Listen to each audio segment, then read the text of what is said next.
The rain was light but relentless, the kind that soaked through patience before it soaked through clothes, and as Mara slowed her car near the bus stop, she felt the weight of her own exhaustion settle into her bones. She was a single mother racing the clock of life, juggling shifts and school pickups, debts and hopes, when she saw him, an old man hunched beneath a paper-thin umbrella, shoes dark with water, briefcase clutched like a memory he refused to lose. Something in the way he leaned into the rain, not asking for help yet clearly needing it, pierced her chest. Without thinking, she pulled over, rolled down the window, and let the moment change the direction of her day. If you believe in kindness, in second chances, and in the quiet power of ordinary people doing small good things, take a moment right now to like this video, share it with someone who needs hope, leave a comment, and subscribe to the channel Kindora Life. Your support keeps stories like this alive. Mara had learned to survive by moving fast. She worked mornings at a grocery warehouse and afternoons at a daycare, raising her 7-year-old son alone after grief rearranged her life. She was used to being invisible, to passing people without seeing them because seeing hurt when you had so little to give. Yet that morning, with the sky a pale gray and the rain soft enough to feel like a sigh, she stopped.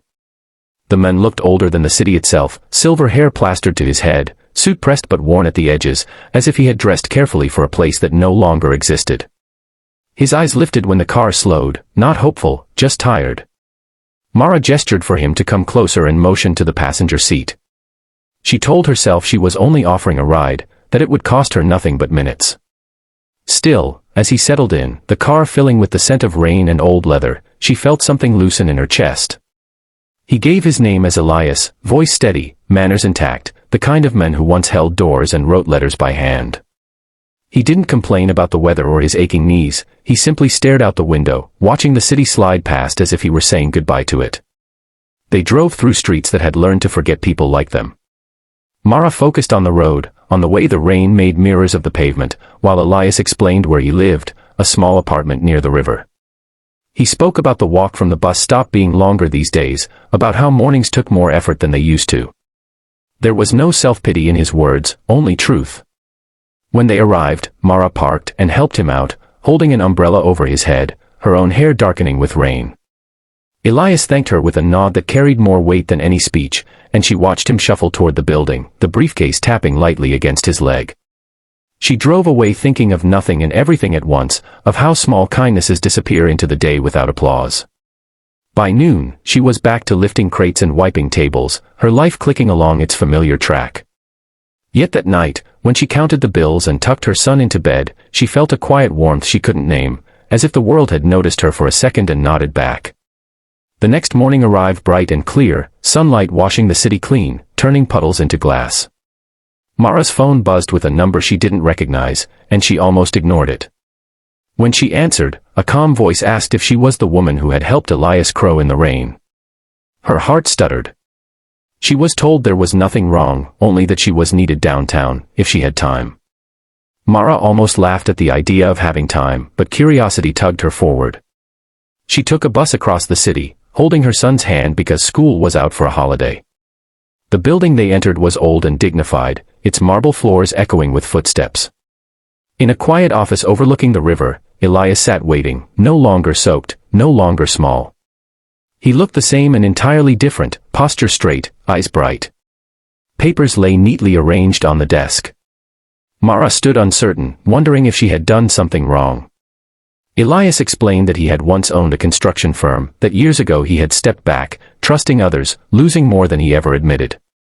The briefcase he carried held documents he refused to part with, reminders of who he had been. He spoke of loneliness, of how quickly the world moves past people when they slow down. He told her that her kindness had reached him at a moment when he had decided the world no longer had room for him. That simple ride, that shared umbrella, had reminded him he still mattered.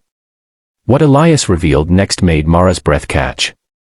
He had spent the night making calls, reopening doors he thought were closed forever. He had resources, not limitless, but enough to change one life the way his had been changed.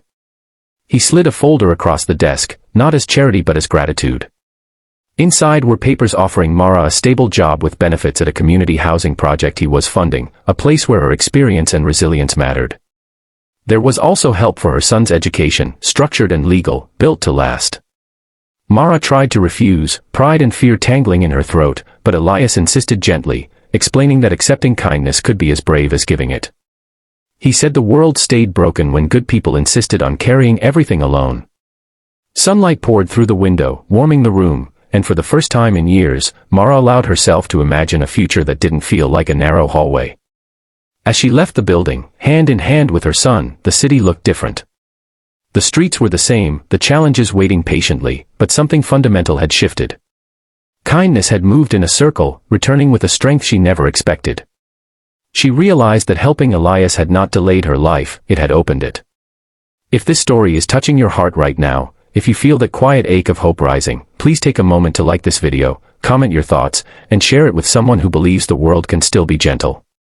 Before we end, here's a special request. Please comment the word kindness below if you believe one small act can change everything. Mara would carry that rainy morning with her forever, not as a miracle, but as proof. Proof that the day you stop for someone else might be the day the world finally stops for you.